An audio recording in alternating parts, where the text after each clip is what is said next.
Researchers at McMaster University have confirmed that two of its newly developed coronavirus vaccines can provide long-lasting protection against COVID-19 and variants. Well, let's bring in infectious disease specialist Dr. Zain Chagla to talk about that and lots more. Good morning. Good to see you. Hi, good morning. How promising is that?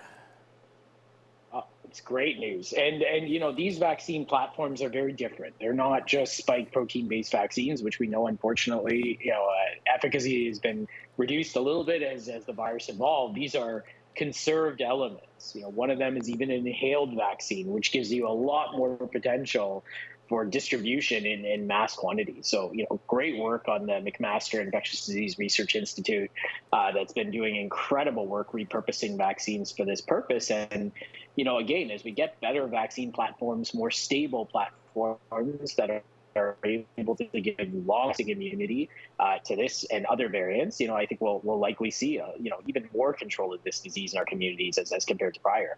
Yeah, because this is a more direct attack, isn't it? Because coronavirus attacks in the lungs.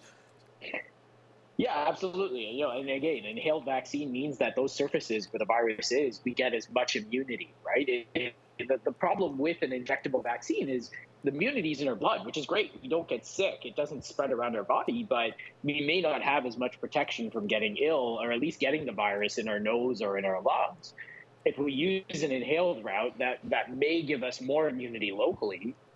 Plus, again, there's lots of work by McMaster to try to put this into a dried powder so that you can just put it in a quick inhaler and transport it thousands of kilometers, which is going to help with global vaccine efforts, not only just local vaccine efforts. Yeah, supply issues for sure. But we're in phase one here, so guesstimate on a timeline.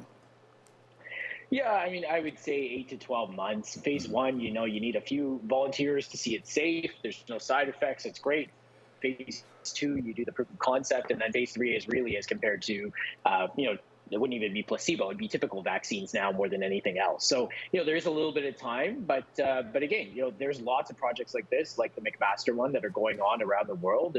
And so we should be really excited. We may see new vaccines in the next 6 to 12 months, and they may really change, what we think of vaccines. Let's talk about the border. Canada, the only G7 country still requiring pre-departure and on-arrival PCR testing for fully vaccinated international passengers. Is it nonsensical at this point? Yeah, look, there's so many things wrong with this, right? There is the cost to the individual traveler, which is thousands of dollars for molecular tests as compared to other tests. There's the fact that as taxpayers, we're paying for this testing at the airport, which again is millions of dollars out of taxpayer money. There's the fact that these tests, especially when 30% of your population may have gotten COVID over the last couple of months, could stay positive for a long time, meaning that people that couldn't document that they had COVID-19, despite them having symptoms, may test positive in a foreign country and be subject to quarantine and travel laws and financial costs. And so, again, I think we have to think seriously here. This is something that's costing everyone, and it likely is causing harm to travelers. There's better ways to do this, and our international allies, I think, have found a better balance, either using vaccine status or rapid antigen testing as their ability to get travelers traveling again. As we see the Omicron numbers thankfully drop, since we last spoke in the BA2 variant, anything new? Is it a low threat? Yeah, it's interesting because you're seeing it going up in certain places in the world, like South Africa, which first described BA1. It's starting to become predominant there, but you're seeing case rates drop in South Africa as well. And so it likely is out competing BA2 or BA1, but the population that's been vaccinated or is immune through infection is probably not getting it in high quantities, which is a good sign. So, I think most people suggest that downslope, that drop of cases may be a bit slower if BA2 starts taking over. But at least, in Ontario, we haven't seen a ton of it, about 1% to 2% of our specimens. It probably will grow. But again, I don't think it's necessarily going to lead to another peak. We obviously have to keep humble, but I think we're okay with where we are right now. And again, getting vaccines seem to be, just as important for BA2 as they were for BA1. Okay, and quickly before we go, how's the treatment supply situation now?